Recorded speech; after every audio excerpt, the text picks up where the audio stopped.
Good afternoon. It's time yet again for another episode of Never Punt, Never Parlay. I'm your host, Parker Fleming, and alongside me, I have my friend and co-host, Douglas Farmer. Douglas, how's it going, man?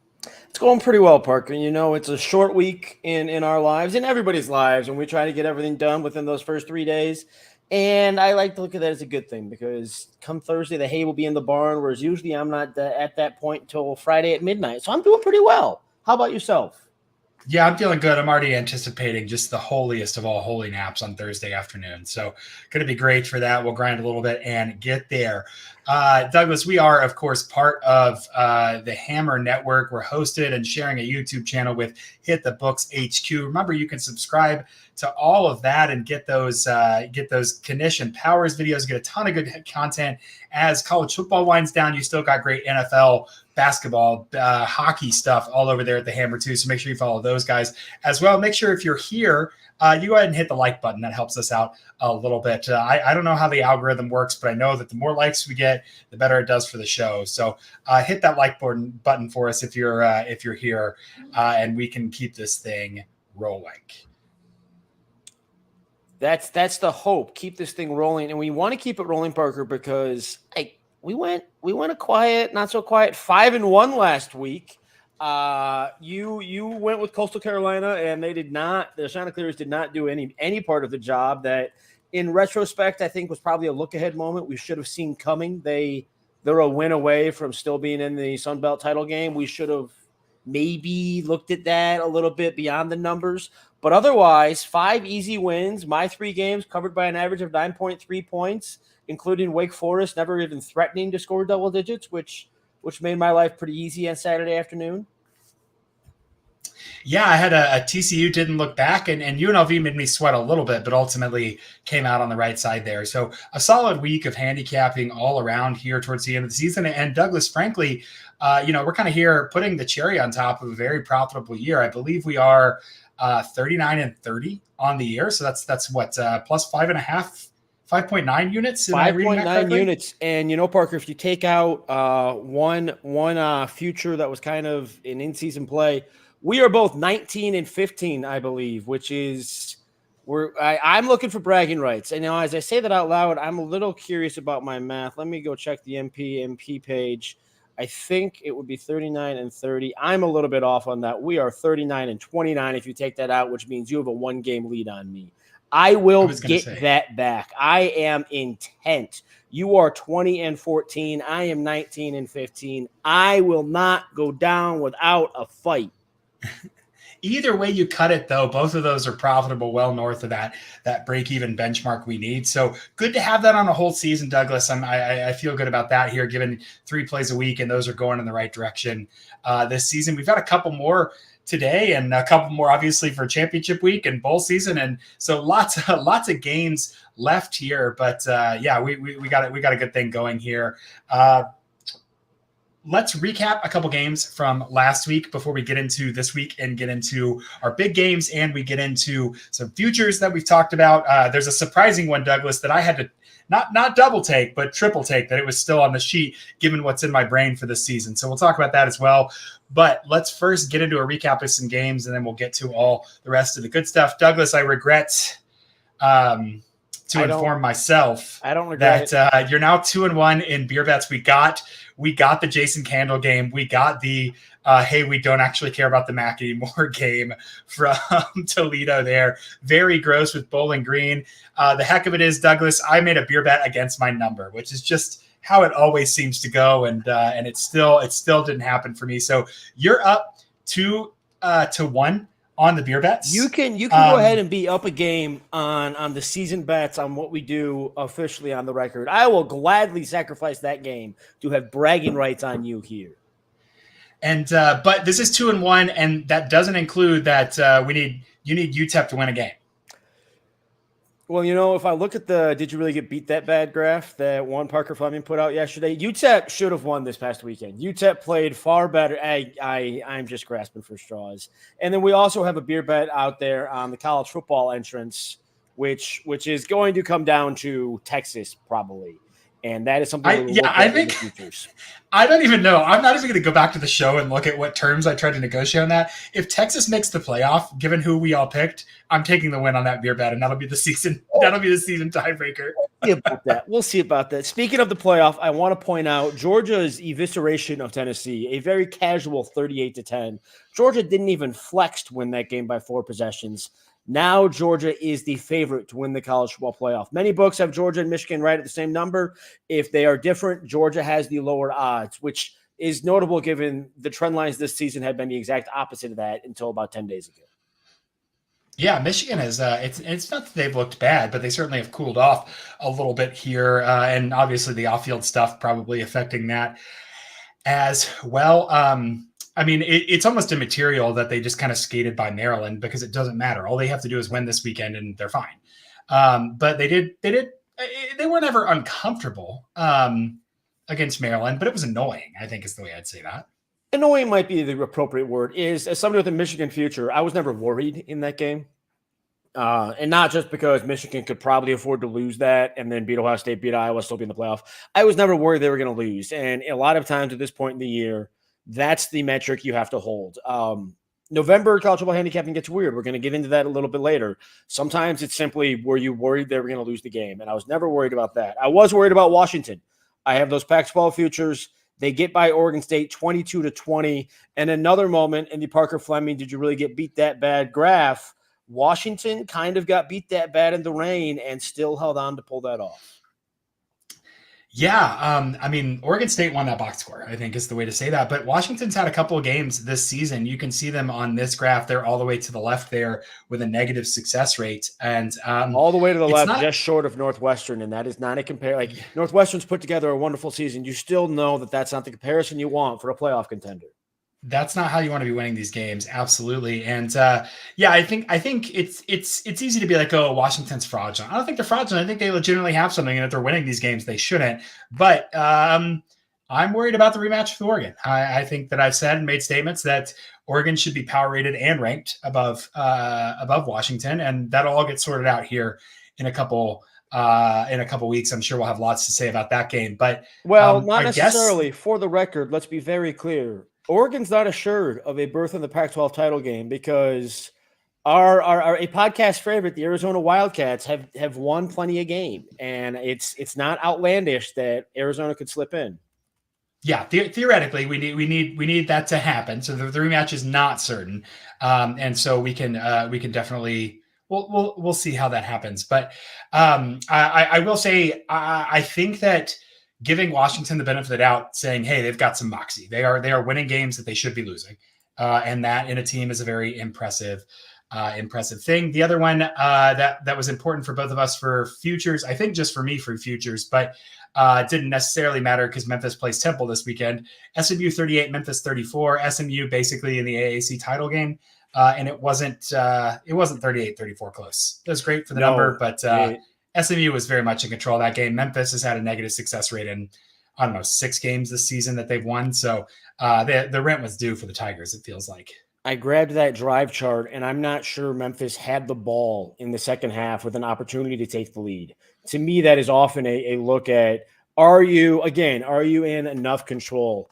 As Memphis tied the game at 21, SMU went 4 plays, 75 yards, took a touchdown lead. Memphis ties the game at 28, SMU 2.5 minutes, field goal. Like SMU really just controlled that second half, never let it get out of hand, never had to worry.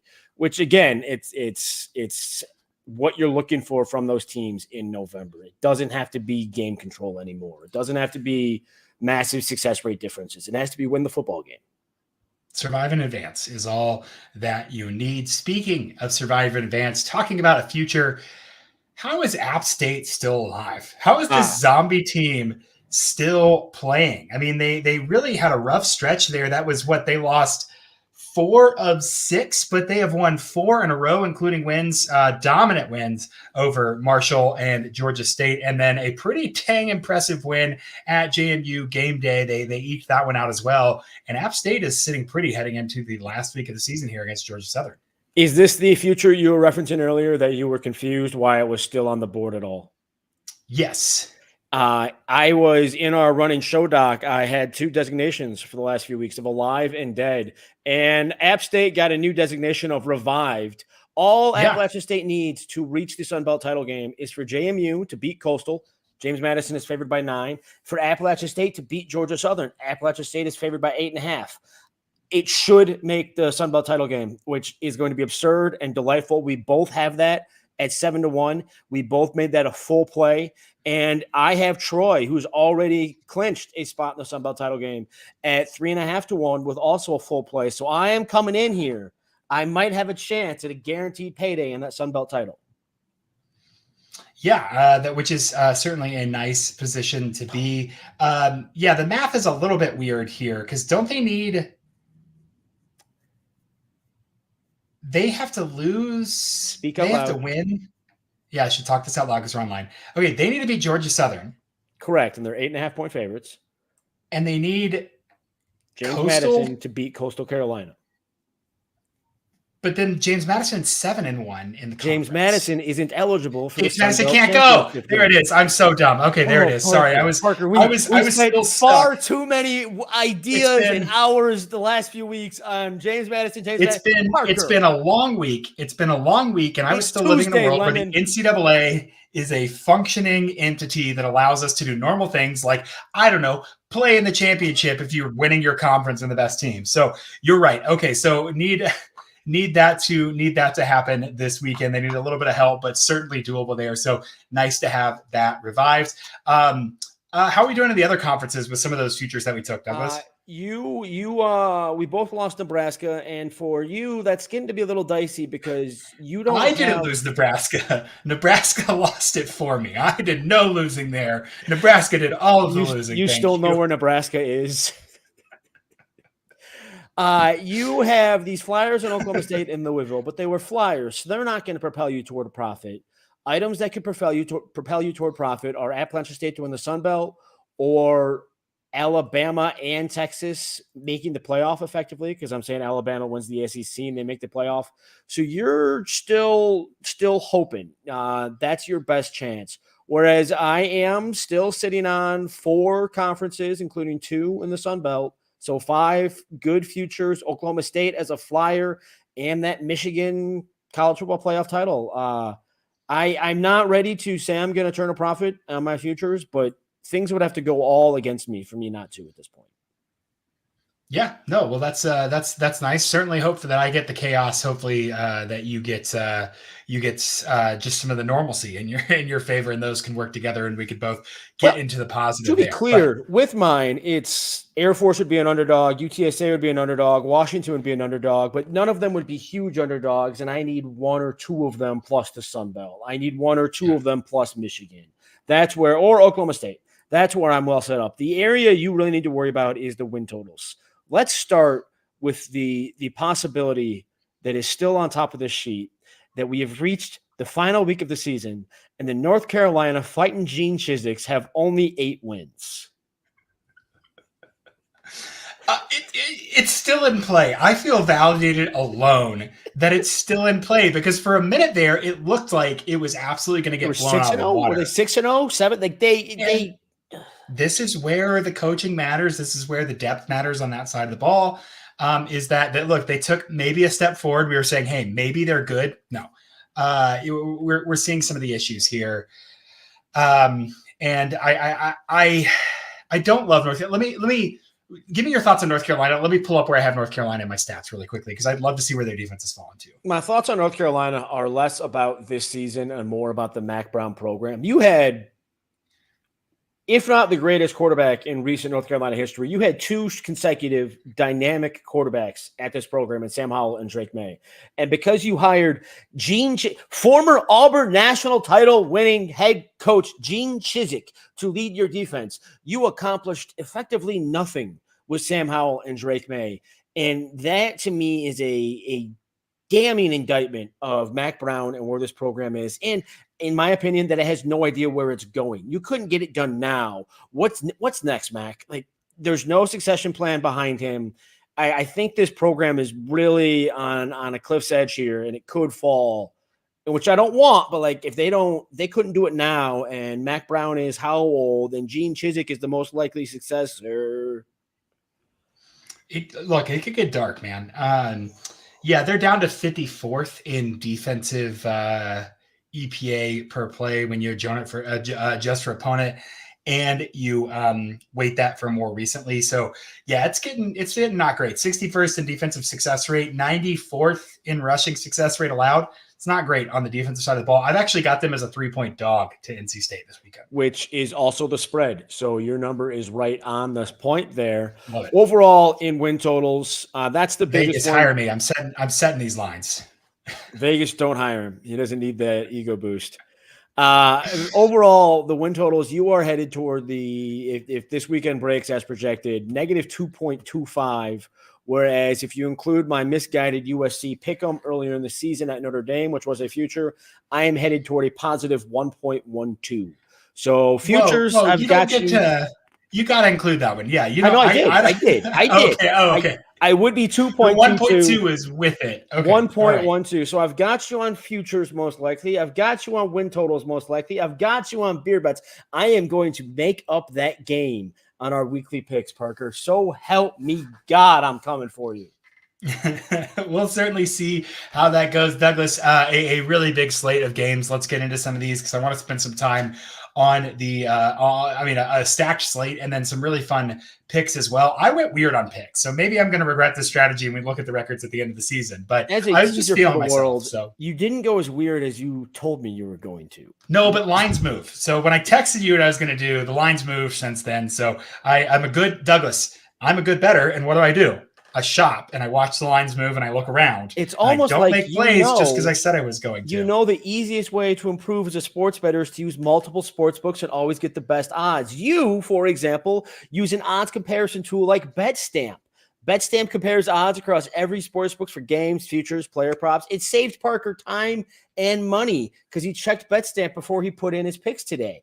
Download the app. Go to betstamp.app/hitthebooks. Should be a link in the description, a link in the show description, a link on whatever your via audio listening program is.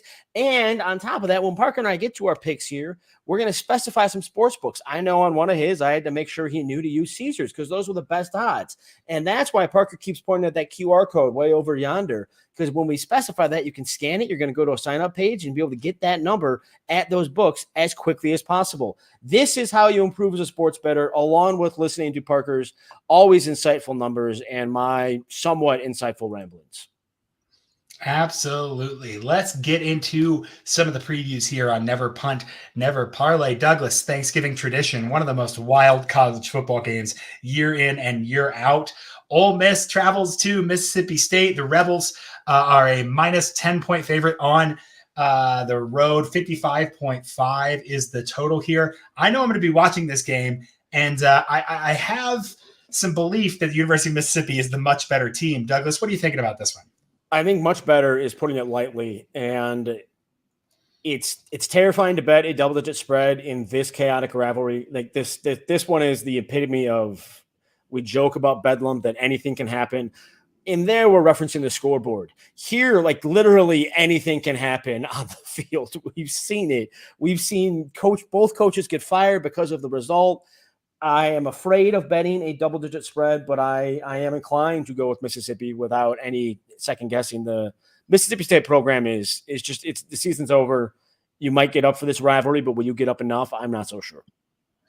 Yep, definitely hard, especially interim coach, knowing that you're not going to get the job, knowing there's someone else coming in.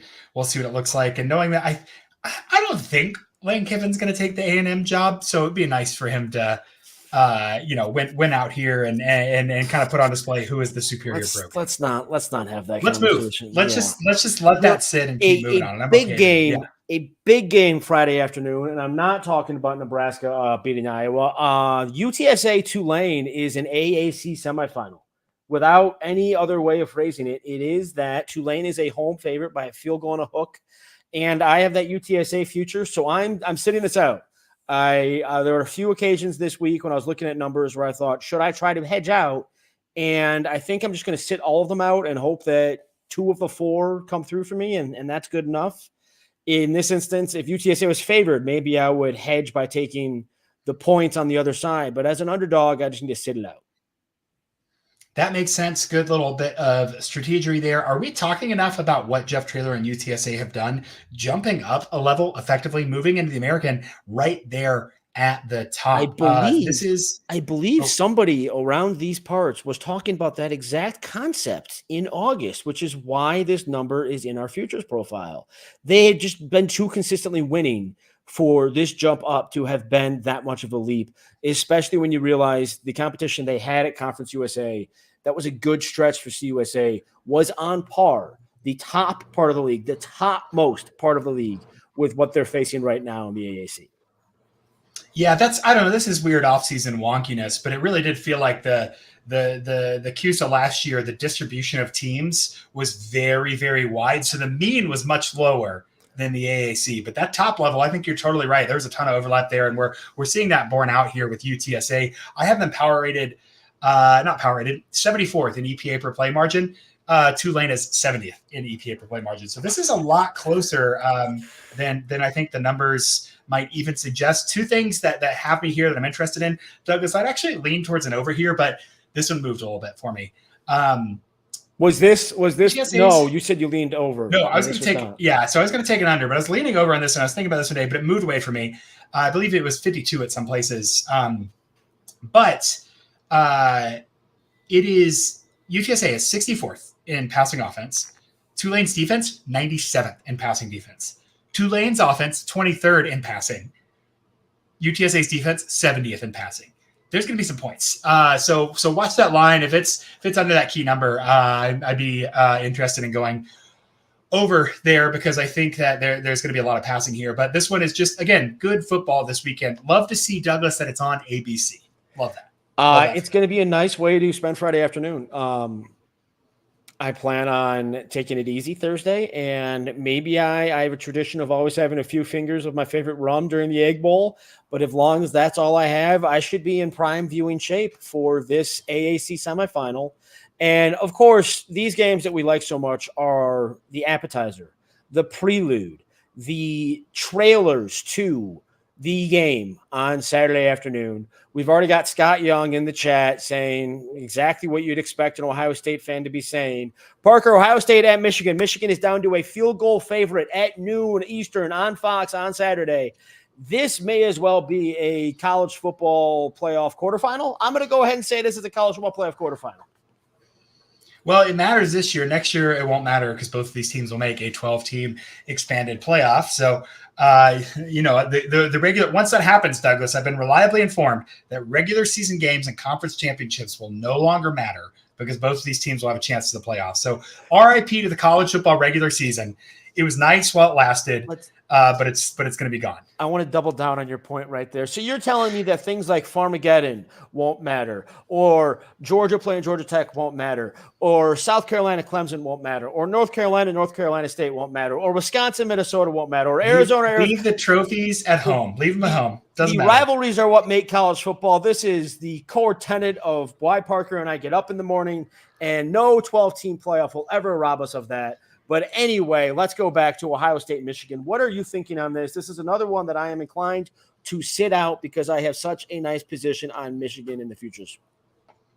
Yes. Okay. Well, one, very interested in the over, because I feel like there's a lot of offense left on the table from both of these teams where they've played bad teams, not had to do too much. We've seen Michigan just hand it off literally 15 times in a row and run over people. Interested to see how that passing game fleshes out. Michigan rushing 2.2 percentage points more than the average team. Both defenses are getting rushed against at a very high rate. Ohio State 4.1 rush rate over expected against. Michigan 7.2 rush rate over expected against. So where the passing offense is going to be, I'm interested to see them. I think we'll see them on display here. Douglas, this is one where I'm torn because the numbers, I have Michigan by 6. They're the home team. They've been dominant. They've been controlled all season. My heart wants to bet Ohio State here. With the situation, with the offseason nonsense, with the best player on the field in Marvin Harrison Jr., I want to bet Ohio State with my heart, but the numbers say Michigan. I'm torn. I'm a mess. I was honestly expecting more off-field noise the last 2 days, and there hasn't been any. which leads me to think holiday week, everybody involved is already taken off until December.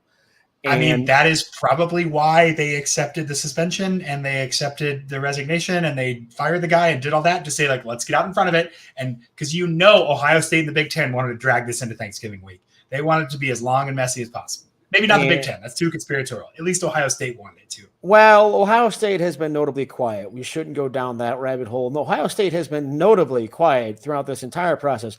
Ohio State has been suspiciously silent in this entire process. But let's not go down that rabbit hole or up into that sky. Ohio State's "I didn't frame Michigan" t-shirt is raising a lot of questions that should already be answered by the t-shirt. The Ohio State, I have no idea how to recognize someone as stealing signals t-shirt is saying a lot of things. That said, I thought Michigan would have some more headlines to deal with this week, and there haven't been any. Just because they accept that those penalties doesn't mean there wouldn't be more hullabaloo, and there hasn't been. And I think that week of relative calm could be enough to help settle this a little bit. And this number also might be an overreaction to Maryland being vaguely competitive. It was it was never a worry, as we discussed earlier. If I were going to play this, I'd be inclined to go with Michigan, but I worry that is my futures bias playing in, which is another reason I want to sit it out, because if I'm not sure how much of that thinking is my bias, I need to just remove myself entirely. Yeah, makes a lot of sense, and I'm inclined to be the same there and try to restrain myself a little bit. All right, Douglas, 27 minutes into this show, which is almost 2/3 of the show. Perfect timing right here. Let's get into some of these picks. We've got a couple here. We've got actually more than a couple. We've got 3 each, like we do every week. About half a dozen, 6 and 1, as some might say. But Douglas, kick us off. You're going to go to a rivalry game. Speaking of rivalries, where are you starting out here? And you say that is it the Commonwealth Cup? Is that what we refer to Louisville, Kentucky as? Louisville hosting Kentucky. Louisville is a touchdown favorite. And look, rivalry games are what we love. They are a core piece of the sport. But sometimes a team isn't going to show up because they've already mailed in the season, and I think Kentucky's in that boat. And on the other side of the ball, while the injury to Florida State quarterback Jordan Travis is terrible, and I hate it, and I wish it had not occurred, I think it helps Louisville this week. Louisville suddenly realizes their playoff hopes are not simply a pipe dream. It's not like they have to spring this massive upset in the ACC title game. They have to spring a reasonable upset in the ACC title game, but they also have to win this week. Previously, I would have said, Louisville's just going to go to the ACC title game, try to pull it off, and they might overlook this week. But now they need to put together both because they have a viable chance at the playoff. So I'm taking Louisville favored by that touchdown, widely available at neg 110. Taking Louisville favored by those 7 points because I think the motivation aspects on both sides of the ball are going in that direction. Kentucky's mailing it in, and Louisville suddenly has reason to heavily focus. Yeah. Douglas, my number for this game is Louisville by 11. And there you have it, folks. We're done for the day. This is the game. I'm going to catch Parker in the season standings. We'll see you next week. Yeah, I think there's a lot there. This is team 16 versus 39 for me. So makes a sense. The motivation gap is different. And yeah, Louisville with the most, look what I found, playoff backdoor, I think that anyone might ever be able to have this season. Just absolutely absurd. Great job by Jeff Brom. And we knew that defensive front was nasty. So good to see them take advantage of the situation is I think how I would say that diplomatically. Now we go to you, and you're like, all season, we have both said repeatedly that I don't bet totals. I know where I'm weak, or I'm winning on totals this year because I bet them so rarely. And here comes Parker Fleming to close the year with unders and unders. Here's the thing. The Baylor Bears are a bad football team. Clip it. It's just what we know. And I don't trust West Virginia enough to cover the spread. I don't like it. They give here's the most Zoomer thing I'll ever say. West Virginia gives me the ick. I don't like it. I don't like their vibes. I don't trust them at all. but there's no way that Baylor and West Virginia are going to combine for 56 points. I'm going to go with an under here, minus 111 at Bet Rivers. This is offense 66 and offense 33 here. But both teams are rushing so much. West Virginia, 126 in rush rate over expected. Baylor is 70th here. So a lot of running here, not a lot of explosives on Baylor's side. I mean, West Virginia could beat them 40-3, and we're still covering. We're still getting the under here. So I really don't know that this game is going to work itself out. Neither team, West Virginia, a tiny shot, little shot, theoretically still real if absolute chaos happens. But I don't want to get into the tiebreakers, whatever. They're out of it for all. For those who are unaware, the Big 12 Conference Championship tiebreakers at this point would be. I've read books of the Bible that are shorter and more to the point than that situation at the moment. It's a disaster. But all that to say, West Virginia's not thinking about that. They're thinking about getting a win here. Baylor's offense, just been worse and worse. The vibes are very bad. I do believe that they are waiting until a certain day for a certain number to come down substantially to potentially address the future of their program. I'm going to say it. I'm going to say the Q word. I'm going to invoke it. They quit against TCU. They just weren't running. There's a couple highlights. They just weren't running. They just didn't want it. And you can't blame them. It's been an awful season. They're an awful football team and not a lot of direction there. So some changes on the horizon for Baylor here. 91st in EPA per play margin. West Virginia wins this comfortably. West Virginia could win this by double digits. And I don't think Baylor's going to score enough for this to go over. So I'm going to take an under 56 for Baylor and West Virginia. Did you say West Virginia has the 126th offense in rush rate over expected? Yes. So that is 126 out of 130 if you remove the service academies. Yes. Okay, so they're the 8 touchdowns in that game is going to be tough to come by. I see that simple piece of logic right out of the gates. I don't know where they come from. Yeah, so I'm going to take the under here. You are taking an under because of a run-based offense, and in a similar just fundamentals of college football gambling, I'm taking a touchdown spread in my next game because of the difference on the trenches. Clemson's defensive line is Clemson's defensive line. We know that. It creates pressure on more than a third of opposing dropbacks, and it's going against an offensive line that, to flashback to week 1, made North Carolina's defensive line look good. Not okay, look good. 9 sacks, right, in that game? It was such a performance that you and I came on this show that is recorded and kept on the internet, created by Al Gore. And we said things like, maybe Gene Chizik fixed his defense. And now we're sitting here laughing at Gene Chizik because that's the way the world should be. That's how bad South Carolina's offensive line is. And it gets made worse by Spencer Rattler, who turns too many pressures into sacks. That alone, you know how I feel about sacks having some of the same impact as turnovers. That's going to tilt this game toward Clemson, favored by only a touchdown, neg 110 at Caesars. I'm going to take Clemson, and I haven't even gotten into the revenge aspect that is very much a reality, because if you remember, South Carolina, maybe not, probably, almost certainly with the help of Michigan, upset Clemson last year, keeping Clemson out of the playoff. Yes, I'm a little bit of a South Carolina hater. I don't know. I don't love the Beaver ball stuff. I think you should try to play offense and defense good. But I will say they had 2 of the funniest wins in college football history last year, with Tennessee and with Clemson. I mean, just absolutely absurd, hilarious. And we now know. Yes. Michigan may or may not, almost certainly did, probably pass along signals to South Carolina to knock those 2 teams out of the playoff. Spencer Rattler has taken 10 or fewer than 10 pressures in 2 games this year. Not sacks, just pressures. Been pressured fewer than 10 times. Furman and Vanderbilt. He converts pressures to sacks at a rate of 22.6. That's not great. That's really not what you want to see. I think that it could be a long day if they can disrupt him. I think Clemson has the athletes on defense to do that. So totally get this one here.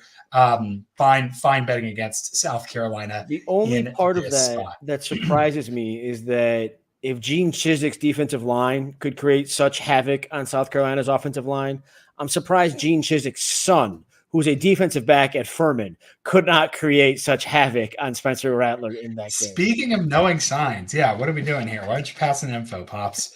All right, I've got another one here. Again, I'm going to take a total. Speaking of hilarious losses, the Auburn Tigers lost last week to New Mexico State. They paid $1.8 million to do so. It is not what I would have done if I was trying to. They paid $1.8 million to lose by more than they were favored by. Yes. Disaster. Just absolute disaster. But eternity begins anew each week, and it's a rivalry game, and it's Hugh Freeze. So I'm not going to bet on Auburn. Not going to do it. I'm too scared. I'm a coward. But what I am going to bet on is that one of two things happens in this game. Here are the two outcomes. One of them is Alabama punches Auburn in the face in the first quarter and then sits and just cruises and stays healthy. And it is 17-3 and we don't think about it. Or Auburn fights for their gosh dang lives and we're going to get like a 20-21, 22-21 down to the last wire, absolute scrap fest. And I think in both of those situations, we're going to hit an under 49 here. I've got this projected just short of 49. And looking at the pace of both of these offenses, looking at the game script of what possibly could happen, the incentives for Alabama to get up early and sit on a lead, I really don't think that Auburn has the wheelhouse to get into a shootout. And so it kind of binds the possibility of a shootout because if Alabama gets up, they'll just sit for a little bit there. So I'm going to go under in this game. I'm not going to bet on or against Hugh Freeze in this spot, but I am going to bet on this being an under game, this being something where, like I said, either Alabama gets up early and cruises, or Auburn is scrappy and it takes an Alabama, last minute drive to just get over the hump in a low scoring game. Give me the under 49. That's minus 110 at Caesars. I was not expecting to like that handicap as much as I did. Both those possible game states. Clip that. Shoot. Both those possible game states are things that Tommy Rees is well versed in. He is used to, at Notre Dame, when they would face Ohio State or Clemson or Alabama and be at a talent deficit, to slowing the game down, trying to shorten it.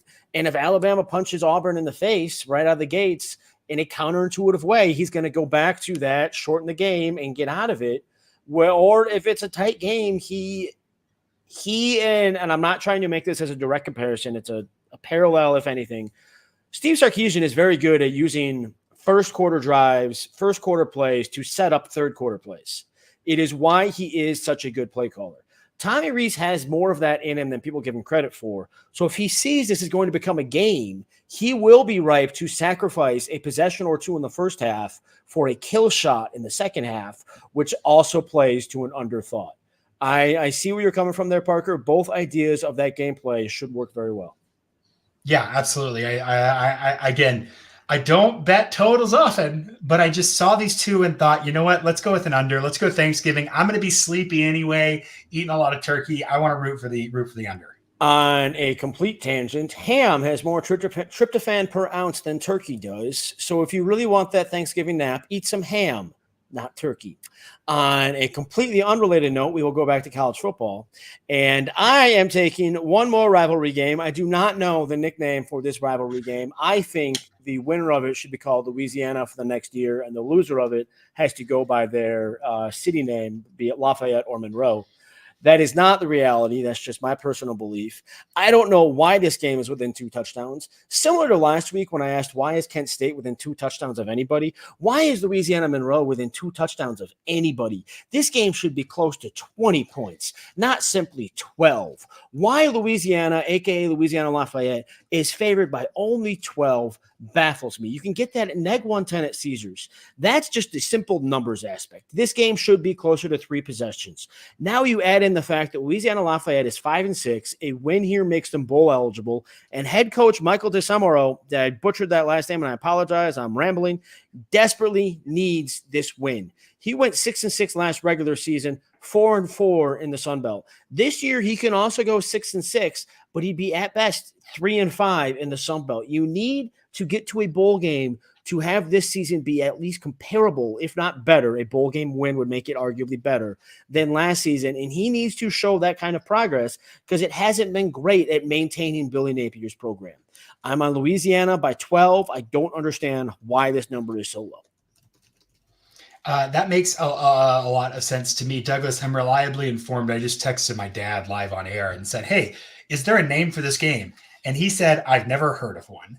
But I have Googled and been told it's Battle of the Bayou, which sounds like something that college administrators came up with to try and brand and include fan engagement. It sounds like Battle of the Bayou brought to you by name some boat company. Yep.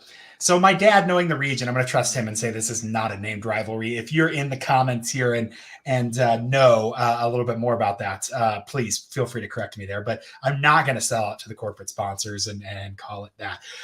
You mentioned that you weren't sure how this line was as close as it is. My third and final pick. I'm terrified you're going to come at me and say you have this at 9 or something. I don't know if you have that right now. Maybe you'll here week. I'm terrified of that. Let me see what I've got right here. I can pull it up live. Louisiana Monroe has a dash in it.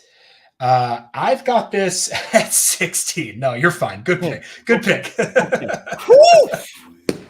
Speaking, though, of games where I kind of scratched my head here. Douglas, I would not have Middle Tennessee State favored. I don't really like Middle Tennessee State favored at all, and they're going to play Sam Houston State here.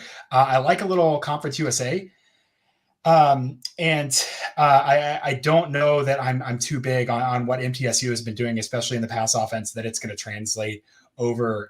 Let me pull up where the exact line is on this. Hold on, middle. Yep, here we go. They're on the road at Sam Houston, and they are currently a 3-point favorite on the road.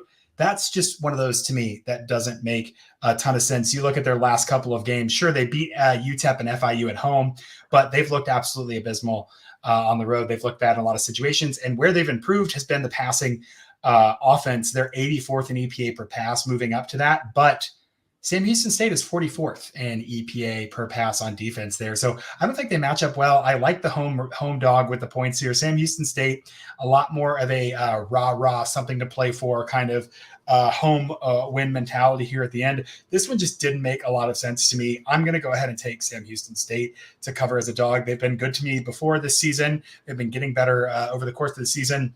And their pass defense matches up really, really well with what Middle Tennessee State has gotten better at over the course of the season. We've also seen on offense, Sam Houston State can whip out some very confusing and very frustrating plays. Middle Tennessee's pass defense is 95th in EPA per play. We could see some explosive from Shoemaker and the boys. His PFF grade has been getting better the last couple of weeks as well. So give me the Cats to cover 3.5 as a favorite. That's as a dog, that's minus 108 at FanDuel.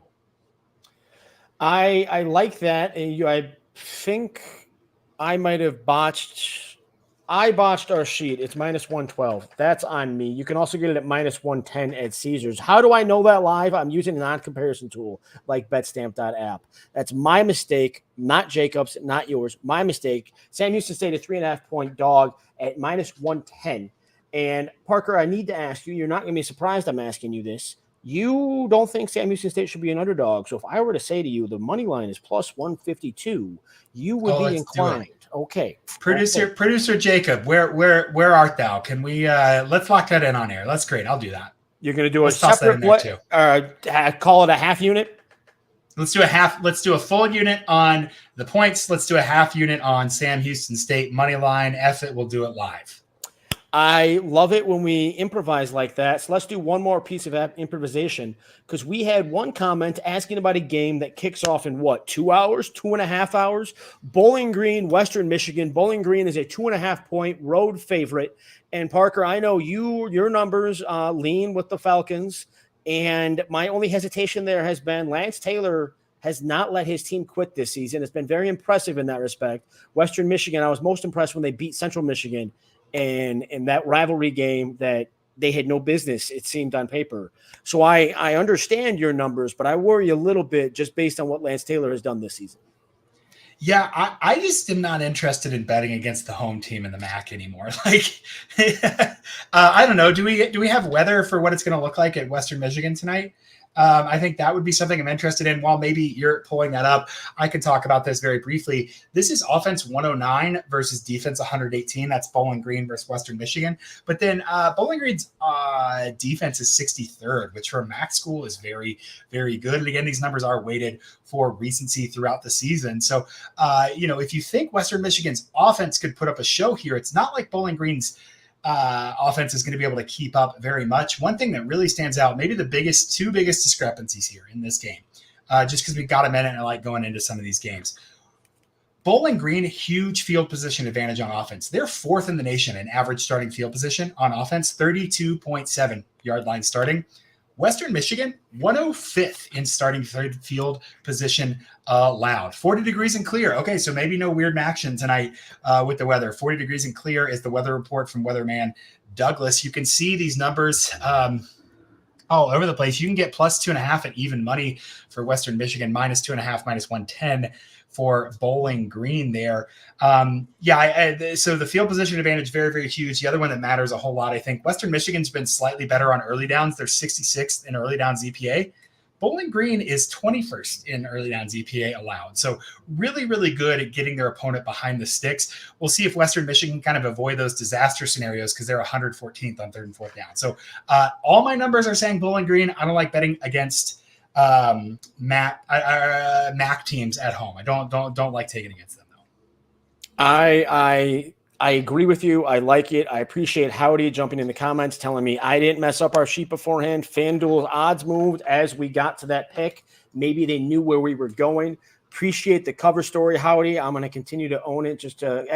If I'm thankful for Parker's humility, I also have to just never blame him. These things go hand in hand. I think that should about do it for us, Parker. I should recap my picks, shouldn't I? Yeah, I think we're good here. Appreciate you guys being in the comments and happy to talk a little action there at the end. But we are about that time. Douglas, who you rolling with this week on our last regular season? Never Punt, Never Parlay of 2023. In the Commonwealth Cup, I'm taking Louisville by a touchdown. Both aspects of motivation in this game lean into my preference there. I'm taking Clemson in a revenge spot, focused by its defensive line. Clemson by a touchdown at South Carolina. And in a number that should never have been this small, will confuse me until the game obviously goes against me, taking Louisiana Lafayette by 12 against Louisiana Monroe in the yet-to-be-named rivalry. I like it. I have a couple of unders. I'm going to go Baylor, West Virginia, under 56, minus 111 at Bet Rivers. Auburn and Alabama under 49 minus 110. That's at BetMGM. I'm going to take Sam Houston State for a full unit plus 3.5 hosting Middle Tennessee State. That's minus 108 at FanDuel. And we're going to go a half unit on the money line plus 155. Live your lives. Bet Rivers always giving me the funniest odds there. This is why you shop.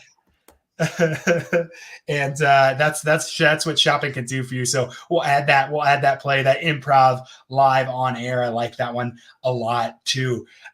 Douglas, this has been Never Punt, Never Parlay. I'm Parker Fleming. Follow me on Twitter at Stats of War. That's Douglas Farmer. You can find him at D_Farmer. We'll be back again next Tuesday to preview championship week, preview Army, Navy, talk a little ball. Until then, be well. We'll see you next time.